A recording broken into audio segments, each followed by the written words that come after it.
आपके साथ हर्षिता तोमर। आप देख रहे हैं महाकाल टुडे। आइए रुक करते हैं शहर की ताजा खबरों की ओर। विश्व प्रसिद्ध महाकालेश्वर मंदिर में बीजेपी राष्ट्रीय महासचिव कैलाश विजयवर्गीय ने किए बाबा महाकाल के दर्शन। यहां मंदिर प्रशासक ने उनका सम्मान भी किया। भाजपा के राष्ट्रीय महासचिव कैलाश विजयवर्गीय ने रविवार को बाबा महाकाल के दर्शन किए। इस दौरान उनके साथ में कई भाजपा के कार्यकर्ता मौजूद रहे।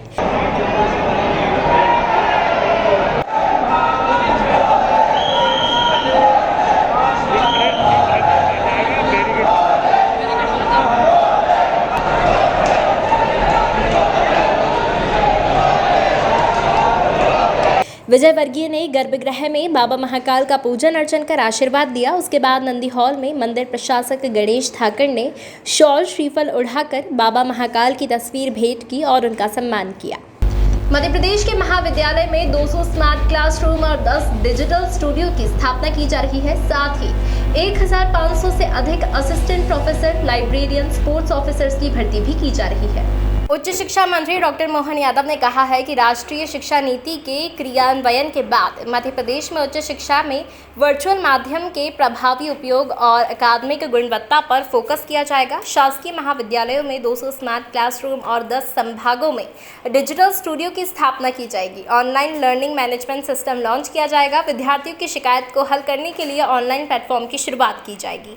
सभी महाविद्यालयों में आर्ट्स, कॉमर्स और साइंस तीनों विषयों की पढ़ाई की व्यवस्था होगी। इस वर्ष 1500 से अधिक सहायक प्राध्यापकों, क्रीड़ा अधिकारियों और लाइब्रेरियन की भर्ती की जाएगी। विद्यार्थी के लिए 6000 ई मॉड्यूल्स का निर्माण होगा और अधिकतम विद्यार्थियों को प्लेसमेंट मिले, इस पर प्राथमिकता से कार्य किया जाएगा। प्रदेश में डिजिटल यूनिवर्सिटी, स्किल यूनिवर्सिटी खोलने के लिए कॉन्सेप्ट नोट बनाया जा रहा है। डिजिटल यूनिवर्सिटी की स्थापना के लिए एक टीम IIT केरल का जल्द ही दौरा करेगी। उच्च शिक्षा मंत्री डॉक्टर मोहन यादव ने कहा है कि राष्ट्रीय शिक्षा नीति के अंतर्गत परंपरागत उच्च शिक्षा को अधिक रोजगार मूलक और कौशल युक्त बनाने का प्रयास किया गया है। वैकल्पिक और वोकेशनल विषयों को प्रारंभ किया गया है। बड़ी संख्या में विद्यार्थियों ने जैविक खेती, पर्सनैलिटी डेवलपमेंट जैसे विषयों को चुना है। विश्वविद्यालय स्तर पर प्रारंभ किए गए कृषि पाठ्यक्रमों को विद्यार्थियों ने सराहा है। प्रदेश के 150 शासकीय महाविद्यालय का गुणवत्ता अध्ययन केंद्र के रूप में उन्नयन किया गया है। साथ ही 200 महाविद्यालय में स्वामी विवेकानंद कैरियर मार्गदर्शन प्रकोष्ठ की प्लेसमेंट और उद्यमिता सेल की स्थापना भी की गई है। निश्चित रूप से उच्च शिक्षा विभाग नई शिक्षा नीति के परिप्रेक्ष्य में बहुत काम करने वाला है और उन्हीं कामों के अंदर 200 स्मार्ट क्लासरूम, हमारे बहुत सारे भवन, digital university, digital locker, skill university, ऐसे प्राध्यापकों की भर्ती, बहुत सारे काम उच्च शिक्षा विभाग लगातार कर रहा है, जिसके माध्यम से गुणात्मक शिक्षा में सुधार हो सके और हमारे आधार पर मध्य प्रदेश दुनिया के अंदर अपने अच्छी स्थान पर पहुँचे। मौसम में बदलाव के कारण जिले के अधिकतम तापमान में 39 डिग्री सेल्सियस पर जा पहुंचा है। राजस्थान की ओर से आ रही गर्म हवाओं के कारण गर्मी में तेजी से बढ़ोतरी हो रही है। उज्जैन में मौसम पूरी तरह बदल चुका है। जीवाजी वेधशाला के मौसम वैज्ञानिक ने गुरुवार को जानकारी देते हुए बताया है कि ठंड का मौसम अब पूरी तरह खत्म हो गया है। लगातार तापमान बढ़ने लगा है। अधिकतम तापमान 39 डिग्री पर पहुंच गया है, तो वहीं न्यूनतम तापमान 17.5 डिग्री सेल्सियस आंका गया है।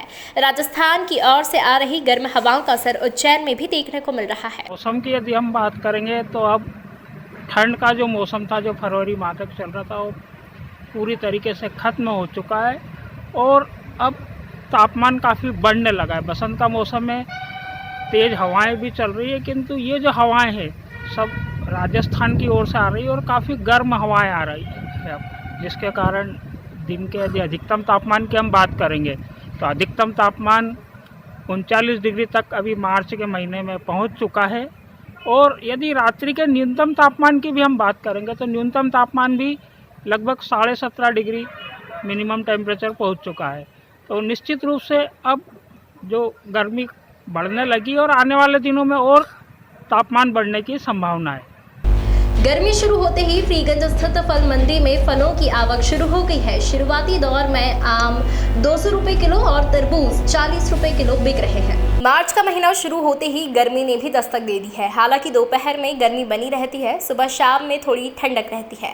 बावजूद इसके गर्मी के मौसम में फलों की शुरुआत हो चुकी है। फ्रीगंज स्थित फल मंडी में विभिन्न प्रकार के फल दिखाई दे रहे हैं। शनिवार को जानकारी देते हुए फल व्यवसायी ने बताया है कि फलों की शुरुआत हो चुकी है, परंतु अभी फल महंगे हैं। आम 200 रुपए प्रति किलो बिक रहा है, तो वहीं तरबूज और खरबूज 40 रुपए किलो बिक रहे हैं। जैसे जैसे आवक बढ़ेगी, फलों की कीमतें भी कम होने लगेगी। सारे फल स्टार्ट हो गए, सब चालू हो गए। जैसे तरबूज है, खरबूज है, पाइनएप्पल है, संतरा है, मौसम्बी है और फलों का राजा आम भी स्टार्ट हो गया है। आम भी चालू हो गया है। अभी आवक कम है फलों की। संतरा इस साल महंगा है, बाकी फल तरबूज भी महंगा है, अभी खरबूज भी महंगा है। मध्य प्रदेश सरकार के 2 वर्ष पूरे होने और कमलनाथ सरकार के इस्तीफे के 2 वर्ष पूर्ण होने पर कांग्रेस 20 मार्च को लोकतंत्र सम्मान दिवस पर जिले में तिरंगा यात्रा निकालेगी। लोकतंत्र सम्मान दिवस को लेकर क्षीरसागर स्थित शहर कांग्रेस कार्यालय में जिले के विधायकों ने ली पत्रकार वार्ता। कांग्रेस के विधायकों ने खरीद फरोख्त की सरकार बताई है। उज्जैन के क्षीरसागर स्थित शहर कांग्रेस कार्यालय में शनिवार दोपहर को एक महत्वपूर्ण प्रेस वार्ता आयोजित हुई है। ये प्रेस वार्ता शहर कांग्रेस अध्यक्ष महेश सोनी, जिला ग्रामीण अध्यक्ष कमल पटेल और बड़नगर विधायक मुरली मोरवाल, नागदा विधायक दिलीप गुर्जर, आलोट विधायक मनोज चावला द्वारा ली गई है। विधायकों ने प्रेस वार्ता के माध्यम से बताया है कि प्रदेश की जनता ने 15 वर्ष बाद मध्य प्रदेश में कांग्रेस नेतृत्व वाली सरकार चुनी थी, जिसे भाजपा ने धनबल और खरीद फरोख्त कर गिरा दिया है। भारतीय जनता पार्टी ने जनता के जनादेश और लोकतंत्र व संविधान का अपमान किया है। कार्यक्रम एक मनाया जाएगा। लोकतंत्र की जो हत्या है लोगों के मानने में, मुख्यमंत्री कमलनाथ जी से मध्य प्रदेश की सरकार इतनी घबरा गई थी कि जो हमारे 20 मार्च को कांग्रेस की ने कमलनाथ जी ने इस्तीफा दिया था। उसके बाद में भारतीय जनता पार्टी की सरकार बनी थी। आप लोग देखें कि किस प्रकार से भ्रष्टाचार पूरे प्रदेश में बढ़ा है और लोकतांत्रिक गतिविधियाँ बढ़ी है। किस प्रकार जो सांप्रदायिक सौहार्द था उसको कुचलने का प्रयास इस सरकार के द्वारा किया गया है और किस प्रकार से लगातार मूल्यवर्धि और महंगाई लगातार बढ़ती जा रही है। ये सब भारतीय जनता पार्टी की देन है। चाहे आज देखने हम, चाहे किसान वर्ग हो, चाहे कर्मचारी वर्ग हो, कोई सा भी वर्ग ऐसा नहीं है, चाहे व्यापारी वर्ग हो, कोई भी सरकार से खुश नहीं है। किस तरह का आयोजन करने वाली है कांग्रेस? 20 मार्च को लोकतंत्र सम्मान दिवस के रूप में मनाने जा रहे हैं। जिस प्रकार भारतीय जनता पार्टी ने और लोकतांत्रिक तरीके से कांग्रेस सरकार को गिराया था और पूरे देश में जिस प्रकार से काम कर रही है, निश्चित रूप से एक लोकतंत्र का, स्वस्थ लोकतंत्र का गला घुटने का परंपरा भारतीय जनता पार्टी ने शुरू करी है।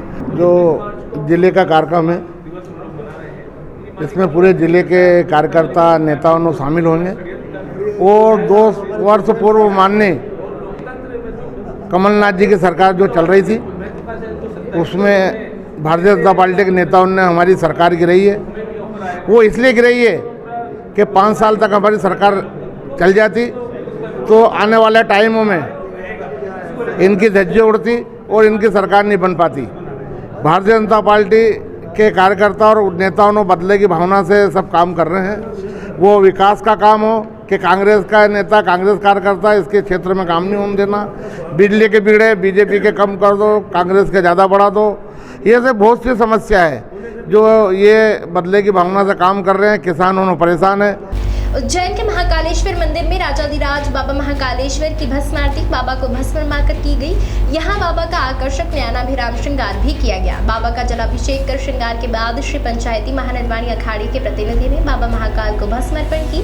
भस्म आरती के दौरान बाबा का आकर्षक श्रृंगार किया गया। में प्रतिदिन होने वाली बाबा महाकाल की भस्म आरती आज तड़के 4 बजे की गई। यहाँ बाबा महाकाल का आकर्षक और नयनाभिराम श्रृंगार किया गया। श्रृंगार के पश्चात बड़े हर्षोल्लास के साथ बाबा महाकाल की भस्म आरती की गई। ऐसी मान्यता है कि बाबा महाकाल की एक झलक पाने से हर व्यक्ति विशेष हो जाता है।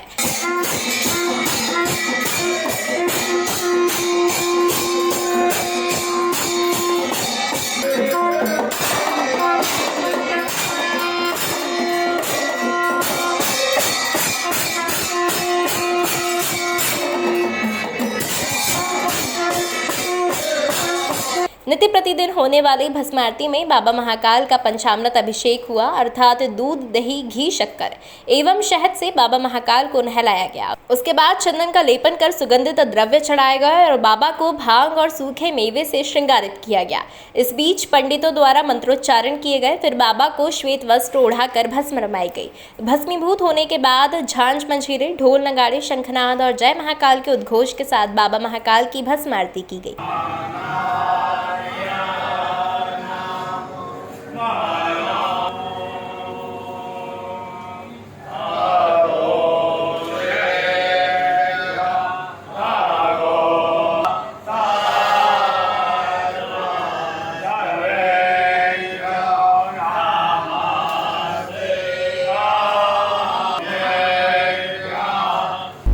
इस अंक में फिलहाल इतना ही। तमाम ताज़ा खबरों के लिए जुड़े रहिए महाकाल टुडे के साथ। मेरी आपसे फिर होगी मुलाकात, तब तक के लिए नमस्कार।